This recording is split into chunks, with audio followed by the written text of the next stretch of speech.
Welcome to the School of Tomorrow Toolbox for ESL workshop.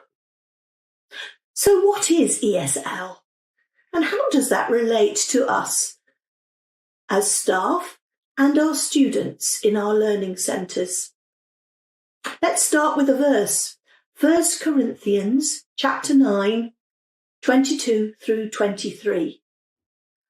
I am made all things to all men, that I might by all means save some.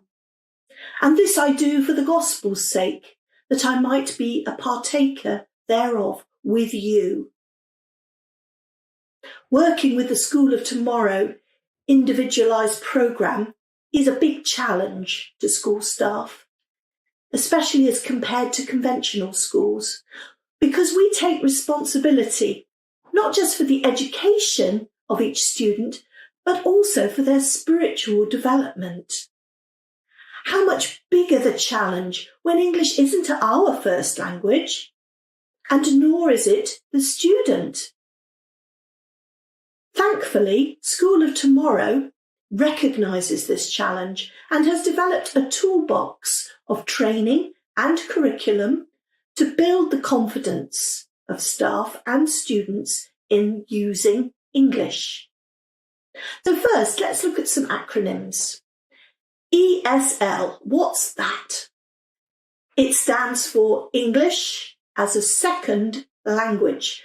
That means that a child's native language, that's their first language, and when they come to school and have to speak in English, then English is becoming their second language. They will need communication skills to talk with teachers and their classmates, and they will also need a lot of school vocabulary to do math, science, history, geography, so many subjects. So, you may also have heard of the acronym EAL. This stands for English as an Additional Language, recognising that some children may arrive in your learning centre already speaking 2 or more languages. Now they are adding English as an additional language. They need to develop their English to be as good or even better than their other languages. Quite a challenge. So how about you? What was your experience of learning English? Are you an English native speaker who grew up speaking English at home and school? Or are you an ESL speaker who spoke a different language at home but learned English at school or even as an adult?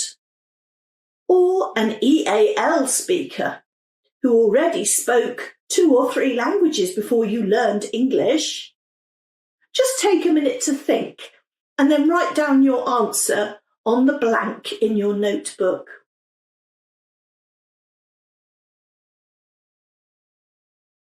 There is one more acronym to look at. That is EFL. EFL stands for English as a Foreign Language. That is the kind of language learning that most of us did at school. Maybe 2 or 3 hours a week of learning to understand, speak, read and write another language. However, probably most of us did not have to study subjects like maths and geography and science in that foreign language. The teacher probably even explained hard things like grammar to us in our first language. And yet, in our schools, we expect students to use English to master the whole curriculum. This means that English must stop being a foreign language and become their second language. A language that they feel comfortable using inside and outside the learning centre, a part of who they are. And to make this happen, we as staff must also make English our second language, a part of who we are. This means showing our students that we make the effort to use English inside and outside the Learning Centre with staff and students. When working in their paces, compared to a native speaker, our ESL students have two jobs to do. First, they have to master the pace content. But at the same time, they also have to master the English required to complete the current pace and then remember it so that they can do the next paces. So how do we make sure that students are mastering English as well as pace content? If we don't have procedures and a standard, what will we do? Most likely, we will do what we were taught. We will copy the way we were taught. Take a moment now to think about how you learned English or another foreign language. Did your teacher always explain hard things in your first language? Did she put you on the spot, make you stand up to answer questions? Or did he make you translate into your first language to show that you understood what you were reading? If so, you will probably find yourself doing the same things to your students as were done to you. So please now turn to your neighbour and share about your experience of learning a language at school. There are 2 blanks for you to fill in if you can think of more ways that you were taught language. I hope you've had time to talk to your neighbour and write down some things about how you learned English. We all learned languages in different ways, and some of our experiences will have been positive and some maybe negative. That's why we need to think seriously about how we train our students to become effective English communicators and scholars, to stop just copying how we were taught. We need a standard and we need procedures. School of Tomorrow has therefore developed a toolbox of training and programs to build up students' progress and success in learning English, and also to build up the confidence of staff in their ability to use English with each other and students. First, we will look at ESL training opportunities, then the ESL programs and curriculum available. So first of all, training. Despite higher costs, there really is no substitute for in-person ESL training. That's why supervisor and administrators training is normally done in person. And the School of Tomorrow philosophy of learning, as you know, from working with your students and from the training you received, is to learn by doing. Sitting in a student office and having a supervisor and a monitor to work with. This experience, I think you'll agree, for most of us, is transformative, also very spiritual and interactive. We get to meet a lot of other people and share very deep experiences. Likewise, in-person ESL training is so much better because it really challenges, inspires, and also helps us to build team in our learning centre. That's why no amount of online training can replicate the experience of attending in-person ESL training. The most important of these in-person trainings is the ESL Fundamentals training. This is 6 to 9 days of training in an English-only environment. Basic ESL training is given for different levels, so kindergarten, ABCs, and then different learning centre levels. For ABCs, the training should be 9 days because not only do they need to be trained in using the ABCs program and how to put that together with the speaking English, but they also need to learn the ESL procedures for the learning centre. The other trainings usually can be done in 6 days. During these trainings, trainees get to practice relevant programme activities, ESL games, using vocabulary flashcards, song teaching, storytelling, and how to work in the learning centre with ESL procedures.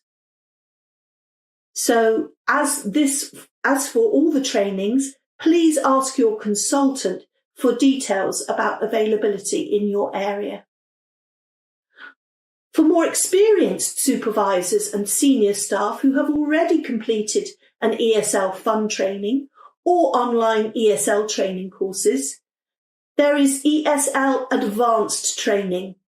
This August, we will be holding an ESL Advanced training in Thailand. There will be 5 days of training in an English-only environment, and I will be one of the trainers together with my colleague Brenda Jones, both of us have been working in developing ESL materials for School of Tomorrow for many, many years.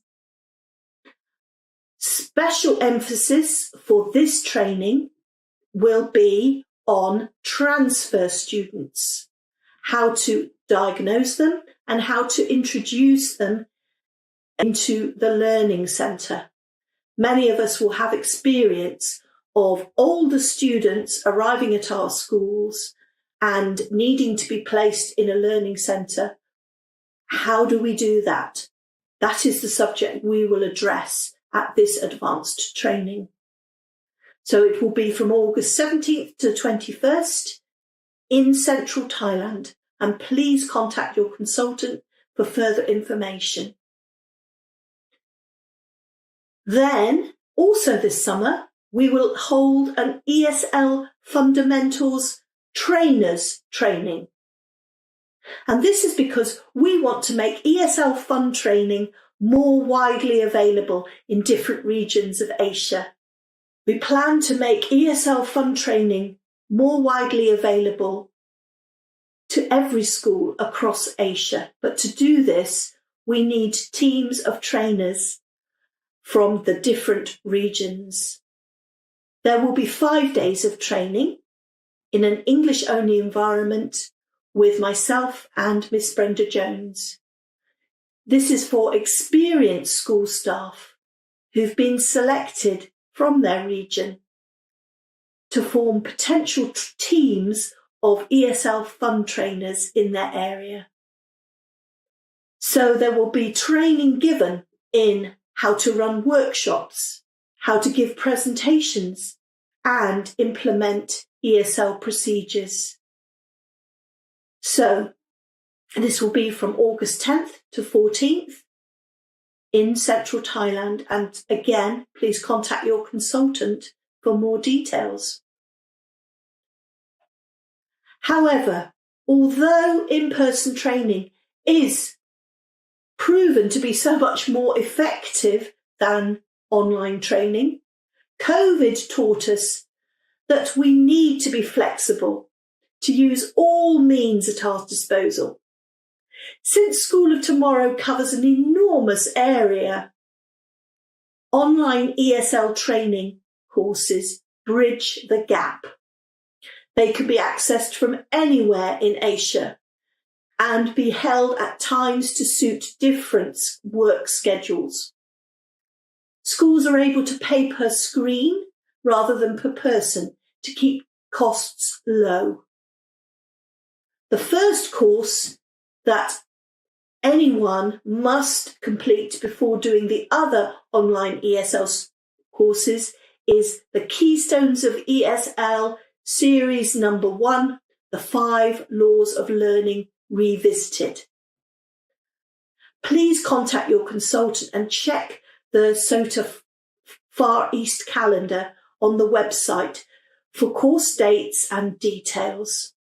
Courses are being added and repeated throughout most of the year, and they include Phonics and Conversation Handbook Training, Keystones of ESL, and the 3 ESL Essentials, and these are for all the different levels, ABCs, levels 1 to 3 and levels 4 to 8. Now let's look at the ESL programs available to us. First of all, I'm going to talk about Procedures Manual 2. In my experience, many supervisors and monitors are not even aware that there is an ESL section in Procedures Manual 2.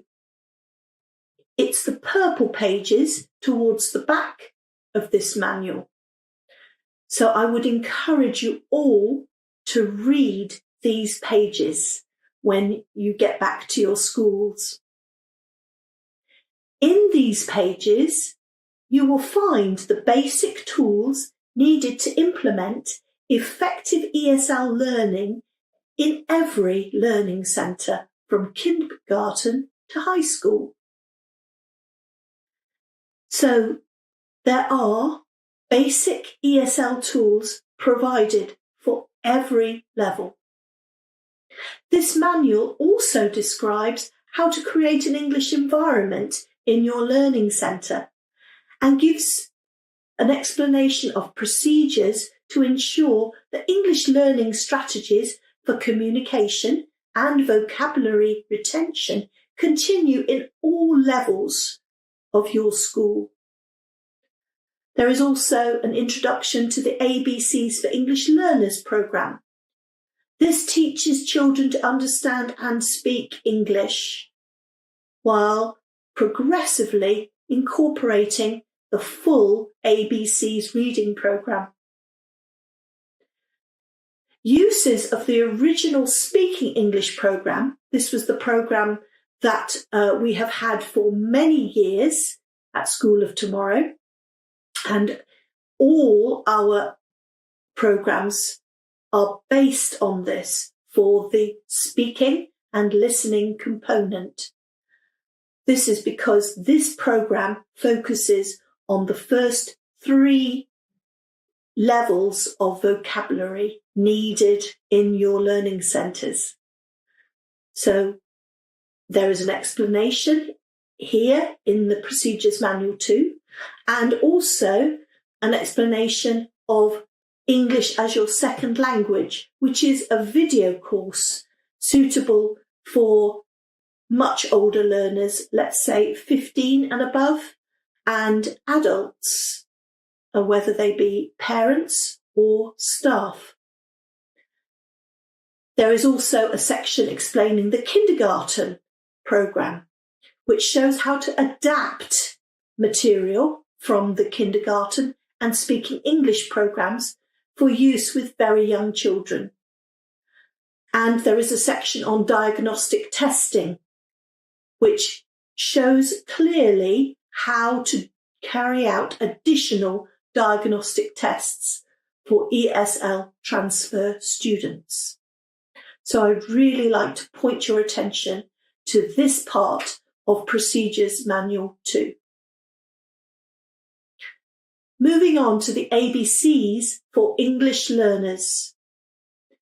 The ABCs for English learners is the main one-year programme that forms a foundation for young ESL students, because it contains all the vocabulary needed for PACE levels 1 to 3 and it has speaking and listening activities from Speaking English programme, combined with the ABCs with AC and Christie reading programme.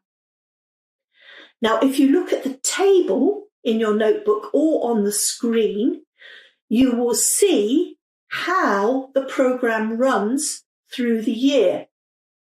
So, just as with the standard ABCs programme, the ABCs programme proper is contained in the first semester.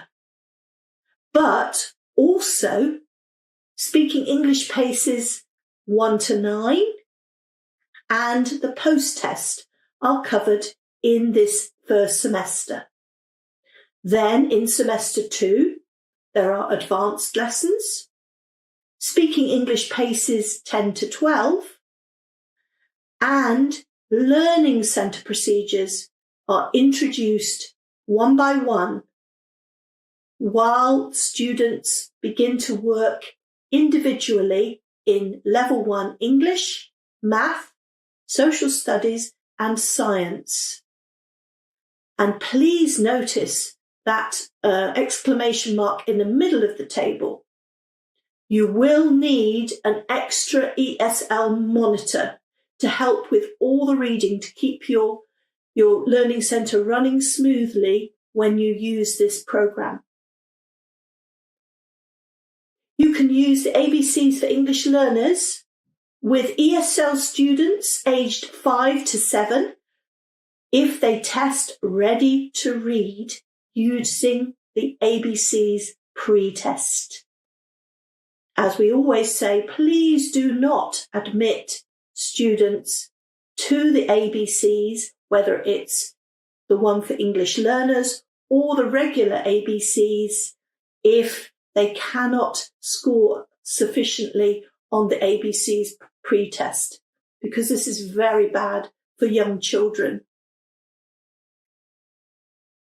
It's also suitable for transfer ESL students aged 7 to 9 who have very little or no English experience. Much better for them to do a full year of ABCs for English learners than to do any kind of short review. It can also be used with older transfer students who are aged 10 and above, in conjunction with the new Phonics and Conversation Handbook for English Learning Centres. So, what is this Phonics and Conversation Handbook for ESL Learning Centres? Many of you may not be familiar with it because it is very new and it is only available in Asia. So actually, you have a special preview of this new course, which combines the ABCs for English learners with activities and a format suitable for older students. So, in the past, what did you do when you had older transfer students arrive at your school? Maybe you gave them some or all of the Speaking English programme.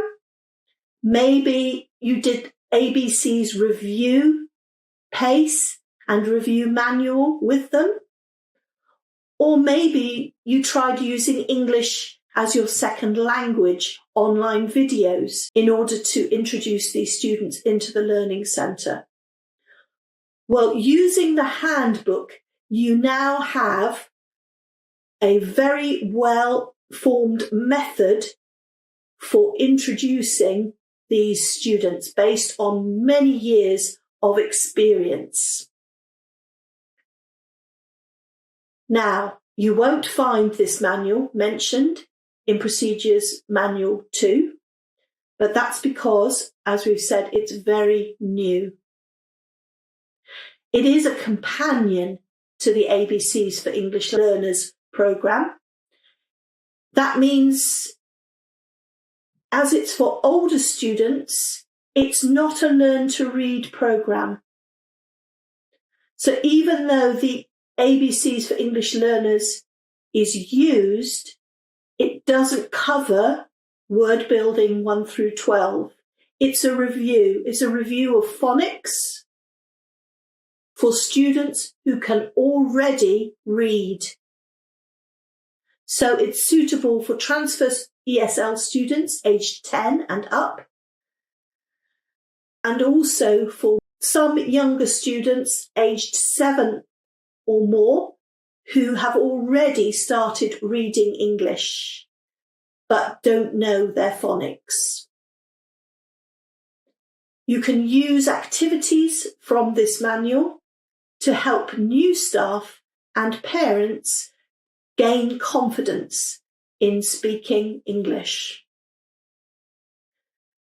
So, as with the ABCs manual, there are many speaking English type activities included. There are 2 student paces for the early weeks of the course. There is a comprehensive phonics review for students who can already read. There is also a review of writing, how to form letters correctly to bring students up to the standard that we expect in our schools. And instead of word building paces 1 to 12, you have the ABC's review pace.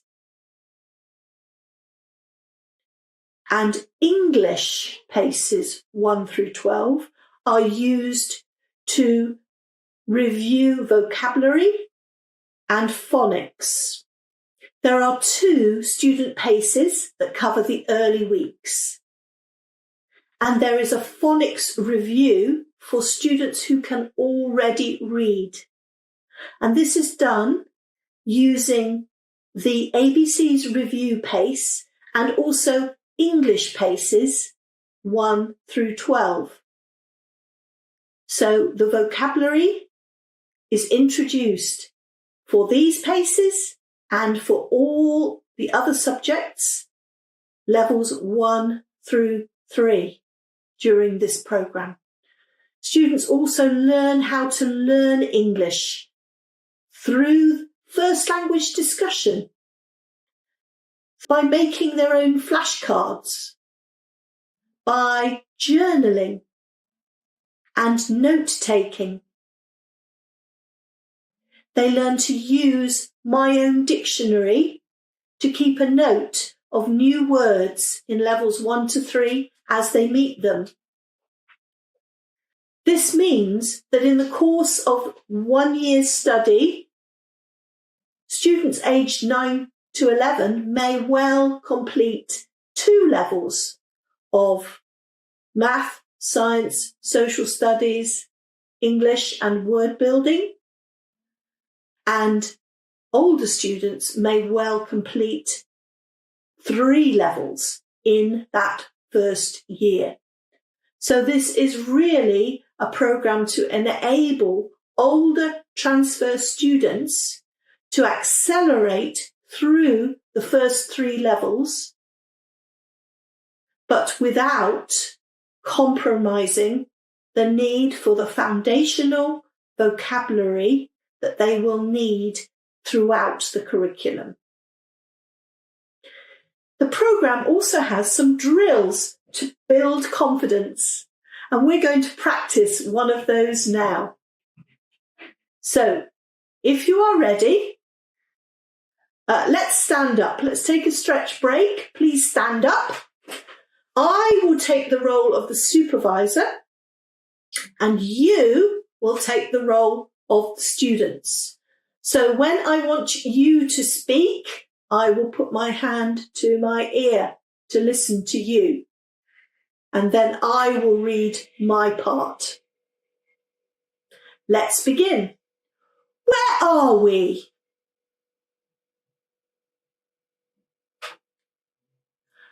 What language do we speak?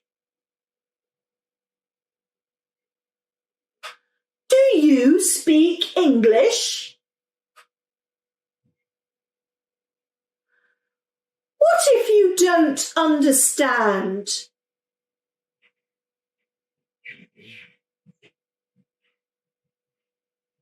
What if you can't say it?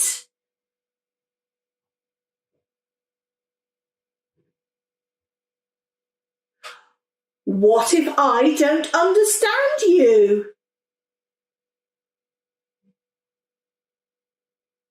What if you make a mistake?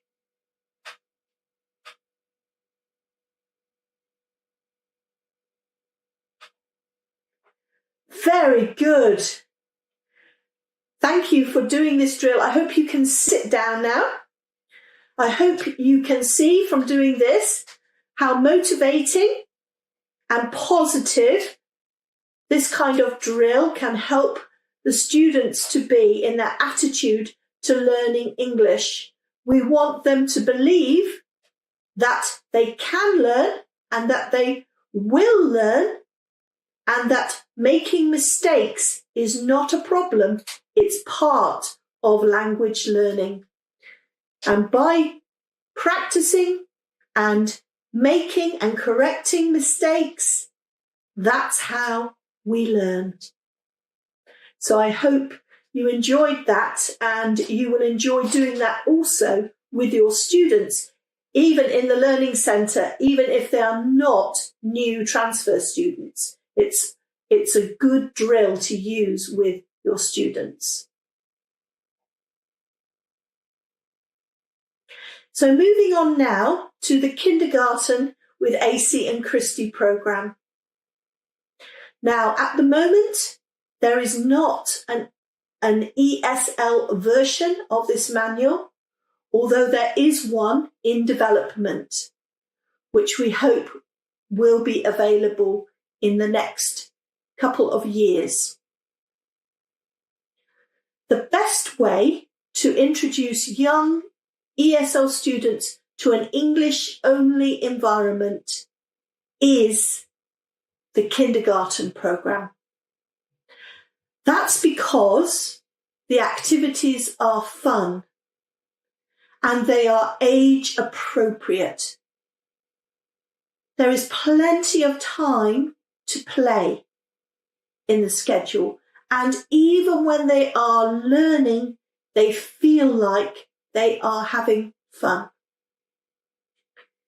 There's time to develop fine and gross motor skills, numeracy, English phonic awareness, that means to learn to recognise all the sounds that they will go on later to use in the Learning to Read programme.